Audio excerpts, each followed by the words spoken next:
You know, sometimes rock musicians, they share their political opinions, and Richard Patrick is no exception. He's the lead singer of Filter. He's also former co-founder, lead guitarist for the band 9 Inch Nails, and he is a proud liberal, ladies and gentlemen. In fact, he recently went on a tour not that long ago. It was called the Make America Hate Again tour, and one of his shows was actually even canceled because of his political views, which is ridiculous, and we appreciate Richard Patrick taking some time to join us on the show. Richard, what's going on, man? It's good to be here. Thank you for having me. Always fun when you come on our show, Richard. So I want to start by talking music, and then we'll get into politics a little bit, but your music and politics sometime align together. So you got a new single out called Thoughts and Prayers. I want to play a little clip from that song, and then we'll talk about it. Here's some new Filter music, this song called Thoughts and Prayers.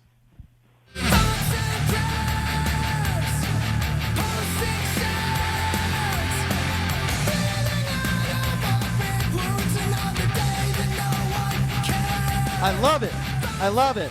Sounds like vintage Filter. It's a great tune, Richard. I am going to go on a limb and say Thoughts and Prayers has something to do with politicians, particularly many on the right, after a school shooting or a massacre, like a Mike Pence saying Thoughts and Prayers. I would imagine that has something to do with what you're talking about. Am I correct? That's absolutely why why that particular line was written. But it goes deeper because, ultimately, I just think that the country is being needlessly divided into two for the wrong reasons. And it's about, halfway through the song, we start going like, why does this keep happening? What's happening to us? And I refrain with this whole thing of like, they got us right where they want us, at each other's throats. And so ultimately the message is that, listen, we're the United States of America. As bad as we feel about politics, as bad as we feel about each other, we're still a united country that can do a lot of great things. And it's a message of hope, ultimately. Oh, and I love the tune. It's a great song. I want to talk to you a little bit about, an interesting subject, Donald Trump, and you're always open and honest, and you're not afraid to say that you're a proud liberal, and there's nothing wrong with that. And, some of your fans don't mind it. Some of your fans might not like it, and some of your fans, I'm sure, love it, like myself. What do you make of the fact, if I told you 10 years ago that we would have a president of the United States in 2020 that defends the Confederate flag and at the same time goes after the only African-American driver in NASCAR, what would you have said if I had told you that 10 years ago? I would have said he's a racist. Well, you're not wrong about that. I would have said, plain and simple, he is a racist, and that we've got to be careful. And the sad thing is that I fear that a lot of our country is racist, and that they shouldn't be. That they should try and spend time with some friends that are African American and or Jewish or Chinese or whoever, and just get to know everybody, and we would once again be united. We would be friends. We would be awesome with each other. How have you held up, by the way, during this coronavirus pandemic? You and your family, and I would imagine certainly you're making music. But, a lot of people on the right that support Donald Trump are saying that Donald Trump has done an excellent job in this coronavirus pandemic. Obviously, I disagree with you. They're crazy. Yeah, what do you make of people like that? They're so wrong. What do you make of that, Richard?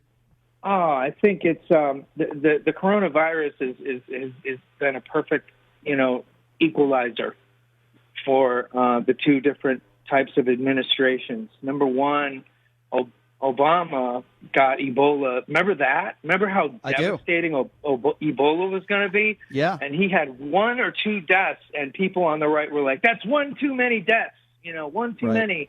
But he shut it down and handled that epidemic, that pandemic. Can I break in and give you, Richard, real quickly, and give you another example of what you're talking about? Remember, we had 9 investigations into Benghazi, and listen, 1 death is too many, and it was sad. 4 people died. Republicans did 9 investigations into Benghazi, but when you hear Democrats want to investigate Trump with 1 investigation when it comes to this virus, No, that can't happen. I mean, the hypocrisy, right? The hypocrisy is insane, and it's really I love my fans that are on the right, but y'all are crazy. Y'all are crazy. Your standards are all over the place. The hypocrisy is insane. You know, Hillary Clinton is not in jail like Paul Manafort or Michael Cohen or, all of the president's men that are all in jail, like Roger Stone's going to be. Like, yeah. Hillary Clinton's still not, she didn't do anything. And it's because they keep with these talking points and these conspiracy theories that people, and some of these people are just addicted to the conspiracy theories. Yeah, you're right. And so, like, they like, oh, yeah, Benghazi. There's no Benghazi. It's just a terrorist attack that happened and 4 individuals got killed. You can't blame it solely on her. Do you know, Richard, there are still... and I don't mean to get all, aggravated, but that's like 9/11.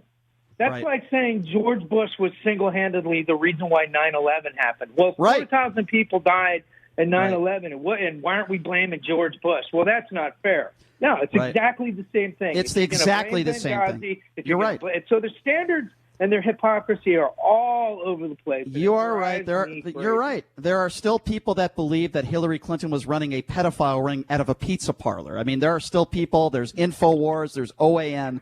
If you're just joining us, we're speaking with Richard Patrick, lead singer of Filter. Got a new single out called Thoughts and Prayers. Also, one of the as the founders, lead guitarist of 9 Inch Nails as well. A lot of people don't realize this, but Richard's brother, also a very famous actor, and Robert Patrick, played the bad guy on the Terminator movies. He was in The Sopranos, and a very, very talented family. He's actually starring in the new miniseries Perry Mason. That's right. Yeah. He is a very, very talented actor, and like I said, very talented family. So, Richard, let me ask you this. Do you think you've lost fans?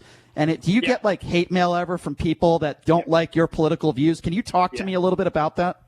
Well, it's death threats, it's hate mail, it's loss of my fan base. Listen, my heroes, John Lennon, Joe Strummer, Al Jorgensen, those guys write music because they want to say something. They don't want to just sit there and talk about getting high or having a party or they've got a new car. They didn't care about that. They were harder. They were meaner. They were tougher, and they wanted to talk about real issues. And that's what I've done with my life. I've always talked about politicians doing crazy things. Look at Hey Man, Nice Shot. It came back to the our Bud Dwyer. I mean, he held a press conference and he blew his head off, and it affected me enough to write a song about it. And I'm trying to understand the phenomenon of this life and this, and I've got to say my piece. And the fact that like my fans, like some of them are just so addicted to this Fox News bull crap that they're blinded and they just want to stay in their one little corner and hang out with their friends that are Fox News watchers, and they don't like hearing any. And see, that's the thing. My music goes to the red states, and it's bigger. My music has gone to Moscow, to Paris, to Tokyo, to Sydney, to like my music's all over the world, and I'm trying to bring some enlightenment, hopefully some worldliness to my fellow Americans. And, no question. And it's all out of love. It's all out of love. I'm not just picking on Donald Trump like everybody else. Sure. He really is a corrupt president. And no question. There's no question. That's very fair for you to say. And by the way, I also want to recognize the fact that, correct me if I'm wrong, one of your former bass players in Filter left to go back to fight a war. He left to go back to serve back in the day. And you mentioned Fox News. I want to talk about Fox News for a second. I want to talk about Tucker Carlson for a second, and I want to get your opinions on this because I think Tucker Carlson's just a white supremacist piece of garbage. Yeah. So he goes on. He's so listen to this. Yeah, so he goes on television yesterday, Richard. We've been talking about this on the show today. He calls a trashy white couple brave for painting over a BLM mural but yet he goes after a sitting senator like Tammy Duckworth, calls her a coward, somebody who lost both of her legs fighting for this country, and he called her a coward because she won't come on his show, and she's a Democrat. What do you make of people like Tucker Carlson? What do you make of this?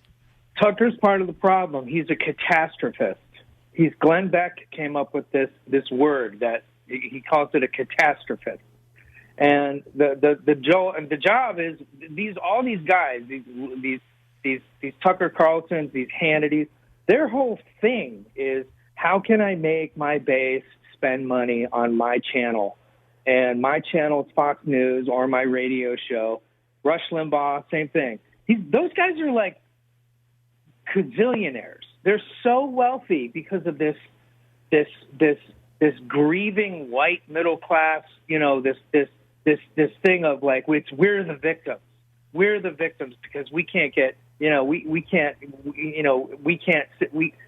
stand to see people like protest the flag. We're the victims because Confederate statues are not being celebrated by all Americans. I mean, right, it's like, right. It's so he's just making a buck. That's the other thing that people really don't realize. He gets paid so much money to sit there and just pick on American heroes like Duckworth and right. so people got to wake up, and especially the right, because it seems like they're taking the bait. And the last thing we need, and I really, really, really, really am looking in the future.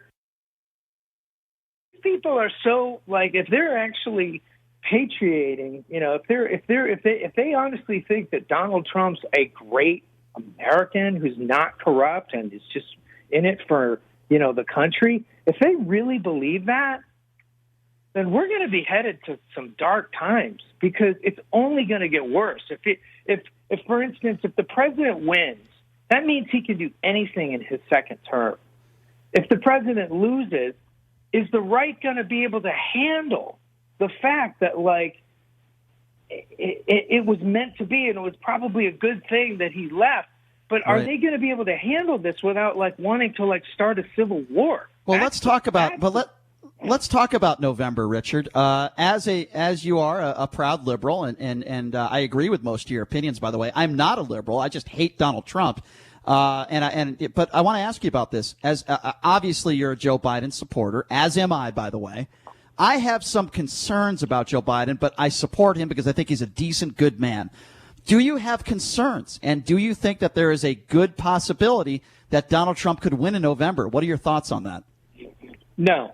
I don't think that I don't have any concerns when it comes to Joe Biden. Joe Biden's completely fine. He is absolutely a decent human being. He voted as a moderate for so much of his career, so he's not extremely left, and he's not obviously that far right. But I think he's somewhere in the middle. And as far as him being a little older, so what? He's fine. He's complete. I saw a speech yesterday. I was inspired. I was too. Who do you think he picks as his vice president? I think Kamala Harris.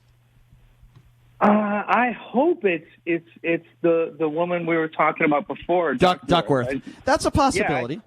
I hope it's her because sadly I want to piss off Tucker Carlson, but no. Honestly, I think we need a woman. The progressive left, we need to see other people as vice president and president, other than just us old white guys. We need to diversify. We do. I agree. I agree. Most of the country's female. Most of the country's female. So, like, why can't we have female leadership at the highest level? I agree, and I think we need more minorities. You look at Donald Trump's administration, it's basically all white except for a few people like Ben Carson. But, you look at Trump's administration, I couldn't agree with you more on that one. I want to talk about something, hypocrisy and a double standard.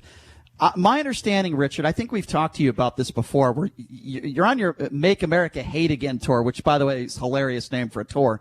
And you're doing a show, and isn't it true? Remind me, your show was canceled because of some of your political beliefs. What happened? Because to me, that's a double standard. Oh, well, Well, we were playing a show in El Paso, which was considered to be an emergency, because remember, he was holding kids because it was an emergency. Right. And right. I thought, well, if there's an emergency, we were messing around with some of the lights, and I was working with their in-house light guy, and I said, hey, take an American flag and, like, turn it upside down and, like, bring it forward so it's like it's just stars and, like, one stripe. And he goes, well, I'm not going to turn flag upside down. And I said, well, technically it's a, it represents an emergency. So technically we're right, because, we're so close to the border, and didn't the president say that this was an emergency? And he goes, well, I ain't going to do that. And I said, well, I'm the artist and I want to do it. And he said, well, this is a private club, so you're canceled. And I was like, okay. So they already paid me, but I knew that I was in the right, and I called my friend from Rolling Stone, and I said, this is just what happened. And then it became this big, huge press, this big, huge news thing. And, I knew I was in the right the whole time. And then Carl Bernstein, actually, his son, called me and said, Richard, you're in the right. Don't worry. Everybody's watching what you're doing, and, you're okay. And a lot of big heavy hitters were just, like, in my corner. So that's nice to hear. I mean, do you have fellow musicians? I would imagine a lot of people in the music industry. Do you have, famous people that hit you up and maybe are afraid to be as outspoken as you? Do they tell you that and they say they support you, but yet they're afraid to lose their fan base? Do you get that a lot? Absolutely. I mean, this is the thing. Filter is an exhaust port for my political thinking, for my emotional well-being, it's a biography. It's everything that I am as a human, because the old adage, write what you know, like write the truth, write what you know, has always been my motto. And, I believe that the only great music is earnest music. And all of my heroes would be like, dude, you're obviously, you think about this stuff, you worry about this stuff, so talk about it. Yeah. I don't want to be the only one out here, but I want to know that someone was saying thoughts and prayers, posts and shares, Right. It really doesn't matter when you have an open wound. Right. What I mean? No, I agree. No, I prayers don't do much. There's no Band-Aid, Sure. And so absolutely. I've been criticized. From the right for having, like, people are like, I don't want to pay good money to hear your song telling me how to think. And I'm like, well, then don't. Yeah, then don't buy it. It's a free country. Yeah, exactly. I'm not telling, but see, that's the thing. I'm not telling you how to think. I'm just challenging the status quo. Yeah, you're giving your opinions and you're sharing your thoughts, and you disagree with people. It doesn't mean that they have to buy your music. I want to ask you about this, though. Speaking of disagreeing, and I'm going to go back to your family and your brother, who's a very gifted actor, and Robert Patrick. My understanding, and you correct me if I'm wrong, Robert Patrick is on the right. He's a Republican, and he supports Donald Trump. So what are those conversations that you and your brother have when it does come to politics? How does that go? I'm just curious. It's one of those things where, it's literally like you get together and you just can't talk about it. It's that bad, huh? It's that bad. And it's just like, wow, you just don't get it. And he looks at me like, you just don't get it. And I'm just... I can picture that. I'm picturing that right now. You sitting there with your brother, Robert Patrick, and you don't get it. No, you don't get it. Just like a regular brother fight, about a basketball team. No, but his is more like, you don't get it. That's a pretty good impersonation. Like I like that. So he goes into. I'm like, you don't get it. So you got the filter scream, and then you've got the actor Terminator and the Robert Patrick scream. You got the filter scream, and then you got the actor. That is awesome. So I got to ask you, from Richard Patrick, now the musician and Filter, I would imagine you've been performing for decades on stage. During this pandemic, man, you must miss performing in front of your fans, right? Because you haven't done a show in a while. Nobody has. I miss it. I'm starting to get a little crazy because I love. God, we played a show. I didn't even get to see you, but we played a show, and it was just off the chain. In Vegas, right? Over there. Where was that show? Let's see. I saw you on Fremont Street. Yeah. And it was an awesome show. And then I wanted to meet up with you for dinner, but you weren't feeling good or something. So that's okay. I accept your apology. I was a little exhausted, actually. Understandable. You put it all on stage, hot. man. It's the desert, man. Shows are hot. It's the desert, man. But I got the desert. Yeah, it's the desert. Dude, but see, this is what people have to understand about Vegas. I absolutely love and adore Vegas. Vegas, baby. Vegas, baby. Vegas. It is. I would imagine you've had any. Because now, before I quit drinking, I had some time in Vegas. That's what I was going to ask you. Like, can you remember one story you could share with us, like a crazy Vegas story from a rock star's perspective? I just remember being awake for 3 days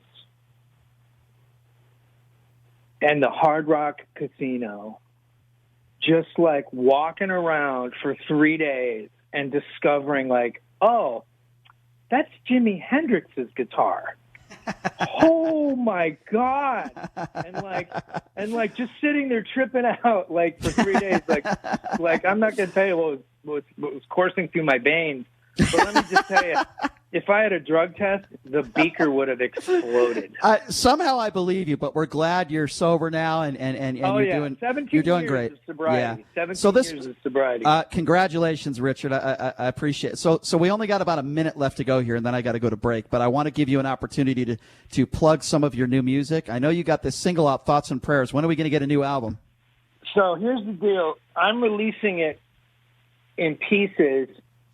The record's called America, and the next single is called America. It's the self-titled song from it, and it's hardcore, it's industrial, it's thought-provoking, and it's going to have a tremendous video for it. Awesome. And I love it, and I'm super proud of it, and it's just my take on where we are in the world, in the country. I cannot wait. 2020. I cannot wait. Richard, you've always been my favorite liberal, man. I love you. I always appreciate it when you come on our show, and we'll have to catch up when you come back to town, my man. Absolutely. And listen, Brian, thank you so much for having me. Absolutely. And, you're really a good guy, and you take care of me. And, I appreciate that. You steer the conversation in a great way. You're a great interviewer. I appreciate that. And I know you've done a lot of appreciate interviews, Well, I know you've done a ton of interviews in your life, so that means a lot to me, Richard. Let's keep in touch, my man, and love the new music. Keep it going. Keep going strong. Keep the fight. And let's talk soon, Richard. Stay safe, my man. Thank you so much. Do me a favor. Let me know if you need a good copy of Thoughts and Prayers to play out there. I would love to get you one. Make sure you got one. I will take you up on that, my man. Thank you, Richard. You stay safe, you and your family, okay? You got it. We'll talk soon. All right. Thanks, Richard. That is, it's always cool when, I love that tune, by the way. I love it. I love Filter. And also, the Filter did our intro, the intro that you hear at the top of every hour. The 1, 2, 3, 4. That's also. I forgot to tell him that. Richard Patrick, we sent that to him, though. Richard Patrick is a part of our intro that we play every hour on this show. I'm a big fan of Filter, and it's always cool. That's one of those things about being in my business is like you admire somebody growing up. I started listening to nice Hey Man, Nice Shot when I was like 15, 16 years old. I love this guy and I loved his music, and now we're friends, and I got to pinch myself sometimes. Richard is a great guy. He's very opinionated, and I'm also, there you go. Yeah, there's the intro. That's Richard. By the way, that song is called My Long Walk to Jail, and it's actually a story about Richard that he wrote when he actually went to jail. It's actually a pretty good tune. Check it out. Check out any of Richard Patrick's stuff, his material. I love the band Filter. They are just absolutely awesome. And Richard's a great dude. I appreciate that about him, that He's not afraid to share his political opinions, even on Facebook or social media or in his music. And if fans don't want to buy his music, he doesn't care. He doesn't pander to anybody, and he's actually a really smart guy. And always appreciate it when Richard joins the show.